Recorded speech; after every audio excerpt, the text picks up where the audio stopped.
हाय दोस्तों, defence FTS में आपका स्वागत है।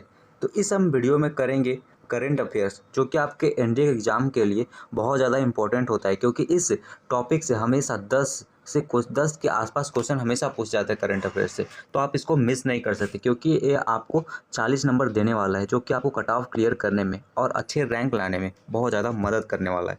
सो वीडियो के लास्ट तक बने रहना। इस वीडियो को देखने के बाद आपके कई सारे करंट अफेयर से रिलेटेड डाउट भी ख़त्म होने वाले हैं, ठीक है। तो अपने बारे में बता दो इस वीडियो में। तो मैंने एनडीए को 3 टाइम्स क्लियर किया हूँ, तो मुझे एक्सपीरियंस है कि कैसे किस टाइप के करंट अफेयर्स पूछे जाते हैं। तो चलिए स्टार्ट करते हैं अपना वीडियो। तो हमारा ये फर्स्ट क्वेश्चन है। यहाँ पर हम करेंगे एमसीक्यू वाले क्वेश्चन, और साथ साथ इससे रिलेटेड जो भी टॉपिक जो हो सकते हैं उसको भी हम बताते चलेंगे, ठीक है। तो पहला जो हमारा क्वेश्चन है, यह कह रहा है Sela pass tunnel is to be constructed in which state. यानी कि जो सेला पास टनल है, ये कौन से स्टेट में पड़ता है, यानी कौन से स्टेट में बनाने वाले हैं। कौन बनाएगा इसको? बीआरओ, यानी जो बॉर्डर रोड ऑर्गेनाइजेशन होते हैं, ये बनाएगी, इस टनल को बनाएगी। तो ये मेनली है कहाँ पर? ये सेला पास टनल कहाँ पर है? हमारे अरुणाचल प्रदेश में है, जो कि चाइना बॉर्डर के पास पड़ेगा। ओके, तो ये क्वेश्चन का आंसर ये हो सकता है, डी ऑप्शन होगा। सो नेक्स्ट क्वेश्चन क्या है? नेक्स्ट क्वेश्चन है कि which state own the best adventure tourism award. यानी कि जो हमारी सेंट्रल गवर्नमेंट है, वो हमेशा एक अवार्ड देती है, बेस्ट टूरिज्म अवार्ड। यानी कि कौन से स्टेट को देना चाहिए कि एडवेंचर के लिए कौन सा ऐसा स्टेट है जिसको ये देना चाहिए। तो ये कौन सा अवार्ड इस बार जीता है? ये इस बार जीता है जम्मू एंड कश्मीर ने। जम्मू एंड कश्मीर ने इस बार जो एडवेंचर का टूरिज्म अवार्ड है वो जीता है। इसमें बेसिकली क्या होता है, जैसे कोई एडवेंचरस जो लोग होते हैं वहाँ पर टूरिज्म करने के लिए कोई स्टेट में आते हैं, तो इसीलिए यहाँ पर जम्मू कश्मीर को इस बार ये मिला है। और किस वजह से? क्योंकि ये गुलमर्ग जगह का नाम है,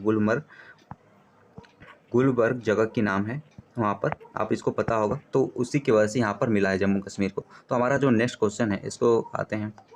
सो हमारा नेक्स्ट क्वेश्चन है, correct the theme of arrow India 2023। जो अभी हाल ही में एरो इंडिया का शो हुआ था, कहाँ पर हुआ था? बेंगलुरु में। यहाँ पर बेंगलोर के एलहानिका एयरफोर्स स्टेशन पर हुआ था, जो कि बेंगलोर से लगभग 20 किलोमीटर के आसपास पड़ता है, ठीक है। तो इसका इस बार का थीम क्या था? तो इस बार का थीम था हमारा runway to the billion of opportunities. यानी कि एक रनवे टू द बिलियन, यानी बहुत सारे अपॉर्चुनिटी के लिए था। और ये क्यों एरो इंडिया शो इसको ऑर्गेनाइज़ किया जाता है? ये किया जाता है जो हमारी डिफेंस जो हमारे डोमेस्टिक डिफेंस इंडस्ट्री है, उसको इन्हांस यानी कि उसको स्ट्रेंथन करने के लिए इसको किया जा रहा है। और ये हमेशा याद रखना है, ये हमेशा हर साल नहीं होता, ये 2 साल पर, यानी कि ट्वाइस यानी कि 2 बार, यानी कि 2 साल में 1 बार होता है इसका, ठीक है। सो हमारा नेक्स्ट क्वेश्चन है, कह रहा है कि Pinaka multi barrel rocket launcher. जो हमारा Pinaka multi barrel rocket launcher है, वो हाल ही में किस कंट्री को दिया गया है? तो अभी आपने कुछ दिन पहले या 2-3 महीने पहले आपने एक न्यूज़ सुना होगा कि जो अजरबैजान और आर्मेनिया के बीच युद्ध चल रहा था। तो अजरबैजान एक मुस्लिम कंट्री है, और जो हमारा आर्मेनिया है, ये एक क्या कहते हैं, क्रिश्चियन कंट्री है। तो भारत सरकार ने इस आर्मेनिया को मल्टी बैरल रॉकेट लॉन्चर दिया है। कौन सा? पिनाका। ये पिनाका बनाता कौन है? जो एक पुणे बेस की कंपनी है, पुणे की कंपनी है, वो बनाती है इस Pinaka multi barrel rocket launcher को। ये बेसिकली होता है क्या है, एक हमारा डिफेंस प्रोडक्ट है, जो कि हमारा एक टारगेट है 2030 तक कि हम अपना डिफेंस इंडस्ट्री को बहुत ज़्यादा इन्हांस करेंगे। उसके लिए बहुत ज़्यादा इंपॉर्टेंट होने वाला है, ठीक है। सो हमारे चलते हैं नेक्स्ट टॉपिक पर, नेक्स्ट क्वेश्चन पर। Correct the operation Dost launch by India is related to the which country. And जो ऑपरेशन दोस्त है, वो किस कंट्री के लिए लॉन्च किया गया था भारत सरकार द्वारा? तो अभी आपने कुछ दिन पहले सुना होगा, 2 महीने पहले, कि जो टर्की और सीरिया के आसपास में भूकंप आया, टर्की और सीरिया के आसपास भूकंप आ गया था, जिसकी वजह से क्या हुआ, भारत सरकार को अपना मदद देना पड़ा। एक ह्यूमैनिटेरियन जो एड होता है उसको देना पड़ा, क्योंकि हमारा जो रिलेशन है टर्की के साथ उतने अच्छे नहीं है, फिर भी हमें एक जो मानवीय जो व्यवहार होता है उसके लिए भारत सरकार ने इसको किया। तो किसके लिए किया गया था? टर्की और सीरिया के लिए, ठीक है। ऐसे ही छोटे छोटे क्वेश्चन आपके इंडिया के एग्जाम में पूछे जाते हैं, जो कि अगर आप इस वीडियो को देखते हो पूरा, तो आराम से कर सकते हो करंट अफेयर्स क्वेश्चन। तो चलते हैं नेक्स्ट क्वेश्चन पर। सो नेक्स्ट क्वेश्चन है, करेक्ट एलसीए तेजस। एलसीए का फुल फॉर्म क्या होता है? Light combat aircraft. यानी जो एलसीए तेजस है और मिग 29 के क्यों लगाया गया है यहाँ पर? क्योंकि ये नेवी का वर्जन है, मिग 29 का के नेवी वाला वर्जन है, ठीक है।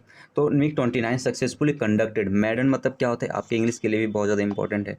मैडन मतलब क्या होता है? इसका अपना फर्स्ट, यानी जो ये एयरक्राफ्ट कैरियर, इस पर फर्स्ट लैंडिंग की गई है। और कौन सा एयरक्राफ्ट कैरियर है? इस एयरक्राफ्ट कैरियर का नाम क्या है? आईएनएस विक्रांत। अभी जो हमारा इंडिया अपना पहला इंडिजीनियस यानी कि स्वदेश तौर पर विकसित किया हुआ एयरक्राफ्ट कैरियर विकसित किया है, ठीक है। तो इसी पर हमारा फर्स्ट लैंडिंग किया गया है, किसका? तेजस और मिग 29 का, ठीक है। इसका नाम क्या होगा? INS विक्रांत। INS विक्रमादित्य किस देश से लिया गया था? आप इसको कमेंट कर बताएंगे कौन से देश को होगा, कमेंट करके जरूर बताना, ठीक है। सो ये जो INS विक्रांत है, इसके बारे में कुछ जान लेते हैं। ये हमारा इंडिया द्वारा पहला एयरक्राफ्ट कैरियर है। ये कहाँ पर बना है? जो हमारा मझगांव डॉक, जो हमारा शिप यार्ड है, वहाँ पर इसको बनाया गया है। कहाँ पर है? कोची शिप यार्ड में इसको बनाया गया है, ठीक है। ओके, ये किस टाइप का है? ये डीजल इलेक्ट्रिक वाला है, यानी कि डीजल से चलेगा। ये न्यूक्लियर वाला नहीं है, ये डीजल वाला है, ठीक है। सो चलते हैं नेक्स्ट पॉइंट पर। अब कह रहा है कि MV Ganga Vilas longest river cruise started between the which 2 cities. यानी कि अभी आपने कुछ दिन पहले अगर न्यूज़ नहीं सुना तो इसको सुन लीजिए कि जो हमारा कुछ दिन पहले वाराणसी से डिब्रूगढ़ के बीच में एक रिवर क्रूज चलाया गया, जिसके अंदर यात्री बैठेंगे और ये लगभग कुछ महीनों तक ये चलेगी और अपने डेस्टिनेशन यानी डिब्रूगढ़ पर पहुंचेगी। कहाँ से स्टार्ट होगा? वाराणसी, जो इंडिया की एक होली सिटी है, वहाँ से स्टार्ट होगी और डिब्रूगढ़ तक पहुंचेगी। ओके, ये दुनिया की लॉन्गेस्ट क्रूज है, लॉन्गेस्ट रिवर क्रूज है, ठीक है। आप इस पॉइंट को याद रखना। और कहाँ कहाँ से गुजरेगी? ये वाराणसी से होते हुए कहाँ जाएगी? वाराणसी से होते हुए जो भागलपुर पटना से होते हुए कहाँ जाएगी? ये बांग्लादेश से एंटर होते हुए सुंदरबन का सैर कराते हुए डिब्रूगढ़ यानी कि आसाम में पहुँचेगी, ठीक है। तो ये चीज़ है इसके बारे में। अगला क्वेश्चन क्या है? Which company launch the world first satellite based two way messaging system. यानी कि जो हम लोग अभी व्हाट्सएप यूज़ करते हैं, इंस्टाग्राम यूज़ करते हैं, ये सब क्या है? सैटेलाइट बेस्ड नहीं है। यानी कि हम यहाँ पर कोई भी ग्राउंड बेस्ड जो सिस्टम है उसके थ्रू हम मैसेजिंग कर पाते हैं, लेकिन यहाँ पर फर्स्ट टाइम क्वालकॉम ने अपना फर्स्ट टाइम एक सैटेलाइट बेस्ड मैसेजिंग सिस्टम को एडॉप्ट बनाया है।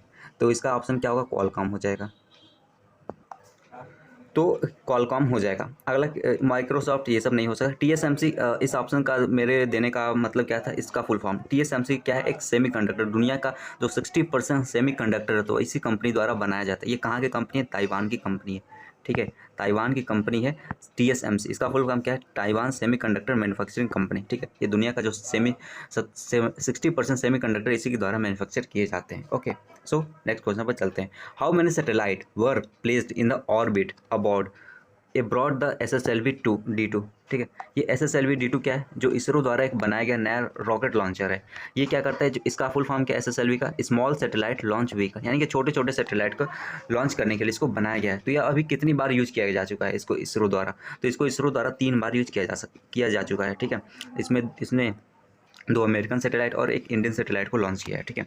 तो ये क्वेश्चन पूछ सकता है कितनी बार इसको लॉन्च किया गया इसरो द्वारा। ये क्या है? SSLV D2 इस लॉन्च व्हीकल है, ठीक है। इसका फुल फॉर्म आप फिर से याद रखना, small satellite launch vehicle, small satellite launch vehicle, ठीक है। सो नेक्स्ट क्वेश्चन पर चलते हैं। अब ये क्या है? MISHTI scheme is related to the which of the following, ठीक है। ये मिस्टी एक स्कीम लॉन्च की गई भारत सरकार द्वारा। तो ये किसके लिए है? ये मैंग्रोव फॉरेस्ट के लिए, ठीक है। मैंग्रोव रेस्टोरेशन, मैंग्रोव फॉरेस्ट क्या होते हैं? जैसा अगर आपने मैप देखा होगा, अगर आप तमिलनाडु से हो या पुडुचेरी से हो, पुडुचेरी मतलब जो आसपास में है, तो वहाँ पर एक मैंग्रोव यानी समुद्र का जो कोस्ट लाइन होती है उसके आसपास एक फॉरेस्ट होता है इस टाइप का। इसके चारों ओर पानी होता है और बीच में जंगल होता है। इसके अंदर से नाव जो घूमने जाते हैं इसके बीच में घूमते हैं, ठीक है। तो ये मैंग्रोव फॉरेस्ट इसको कहा जाता है। तो इसकी क्यों किया गया इसको? ये मिस्टी जो स्कीम है इसके द्वारा इस मैंग्रोव रिस्टोरेशन के लिए ये किया गया है। मिस्टी का फुल फॉर्म क्या है? मिस्टी का फुल फॉर्म क्या होगा? Mangrove initiative. क्या होगा? मैंग्रोव इनिशिएटिव, ठीक है। और एस मतलब क्या होगा? शोर लाइन, शोर मतलब जो कोस्ट लाइन है, शोर लाइन। टी से मतलब टेंजिबल इनिशिएटिव, ठीक है। एक तरह से ये है, ओके। सो मिस्टी का फुल फॉर्म क्या है? यानी कि mangrove initiative and shore line and habitat tangible initiative, ठीक है। तो ये हमारा फुल फॉर्म होगा इसका, ठीक है। ये भी पूछ सकता है। अगला क्या है? Who is newly elected president of the world bank. जो वर्ल्ड बैंक है उसका न्यूली इलेक्टेड प्रेसिडेंट कौन बने हैं? तो अभी याद रखना, अजय बांगा जी हमारे न्यू वर्ल्ड बैंक के प्रेसिडेंट बने। ये कहाँ के हैं? ये इंडियन ओरिजिन के हैं, ठीक है। जो कि बहुत अच्छी बात है। जो भी तो UPSC का मेन ये मोटिव होता है कि जो इंडिया से रिलेटेड बहुत सारे जो दुनिया में इवेंट हो रहे हैं वहाँ से करंट अफेयर्स पूछता है, ठीक है। सो आप इसको मिस नहीं कर सकते, ओके। सो चलते हैं। अगला क्या है? Giorgia Meloni who has come India for 2-day visit belong to the which country. यानी जॉर्जिया जो मेलोनी है ये कौन से कंट्री से बिलोंग करती है? तो इसको याद रखना, ये इटली से बिलोंग करती है। ये भारत में क्यों आई थी? जो रायसेना डायलॉग होता है, रायसेना डायलॉग नहीं जाना? नहीं। जो रायसीना डायलॉग हुआ 2023 का, ये इंडिया द्वारा ऑर्गेनाइज किया जाता है। ये बहुत ज़्यादा एक इम्पॉर्टेंट समिट होता है जो बहुत सारे देशों को वर्ल्ड लीडर यहाँ पर अटेंड करने आते हैं। तो जॉर्जिया मेलोनी जी क्या थी, वही आई थी। ये कहाँ हुआ था, न्यू दिल्ली में। रायसीना डायलॉग कहाँ हुआ था, न्यू दिल्ली में हुआ था, ठीक है, न्यू दिल्ली। ओके, सो याद रखना ये इटली की है, जॉर्जिया मेलोनी। ओके, सो अगला क्या है, wetlands day, theme for the wetland day. तो वेटलैंड डे कब मनाया जाता है, 2 फरवरी को मनाया जाता है, ठीक है, 2 फरवरी को वेटलैंड डे मनाया जाता है। और इसका थीम क्या था इस बार का, it's time to the wetland restoration, ठीक है। ये आप थीम याद रखना, थीम्स क्वेश्चन हमेशा आपके एनडीए में पूछे जाते हैं, so you can not miss it. Okay, so हमारा लास्ट क्वेश्चन था, और बहुत सारे इसका पार्ट 2 और पार्ट 3 यहाँ पर आपके एग्जाम से पहले इसको अपलोड किया जाएगा। तो इस वीडियो को, अगर आपको ये वीडियो अच्छा लगा हो तो वीडियो को लाइक कर दे और चैनल को सब्सक्राइब कर दे। So bye, take care and keep moving.